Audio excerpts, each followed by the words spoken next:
A year after tensions in Jerusalem exploded into a war, thousands of Israelis marched through Jerusalem's Old City for the annual flag march marking Jerusalem Day, which celebrates Israel's 1967 capture of East Jerusalem.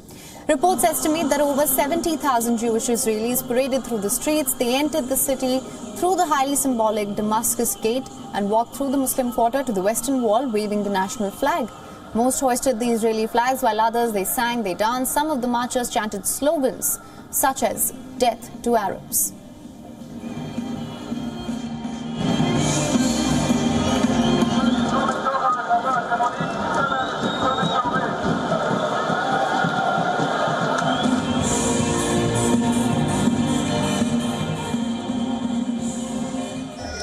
This day celebrates the liberation of our ancient city, our ancient capital, Jerusalem.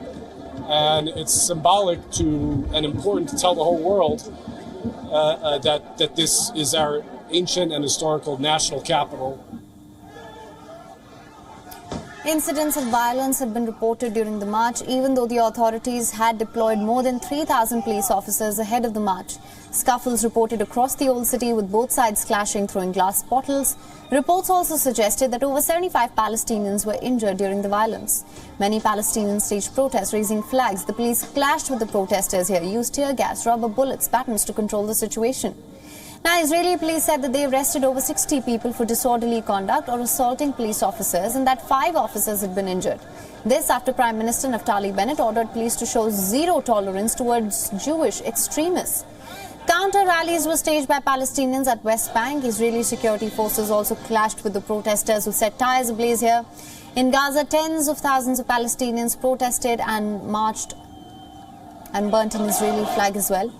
Earlier, violence was also reported at the Al-Aqsa Mosque compound, where Palestinians attacked Jewish nationals after they raised pro-Israel slogans.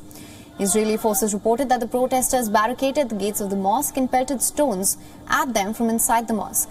The police further said in a statement that they locked the building's gates and made several arrests before the situation returned to normal around midday. The march comes a year after tensions led to Islamist group Hamas to fire rockets at Israel, triggering an 11-day war. This year, the flag march comes at a particularly tense time as well. Over the past 2 months or so, Israel has suffered its worst wave of terrorist attacks for years, which has killed 19 people. Israel, in turn, has launched military raids targeting armed groups in West Bank, which has left about 35 Palestinians dead, including journalist Shireen Abu Akleh.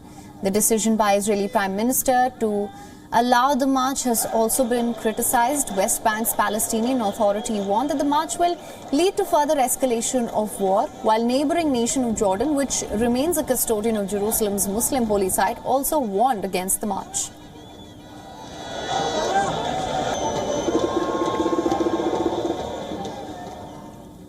WION is now available in your country. Download the app now. Get all the news on the move.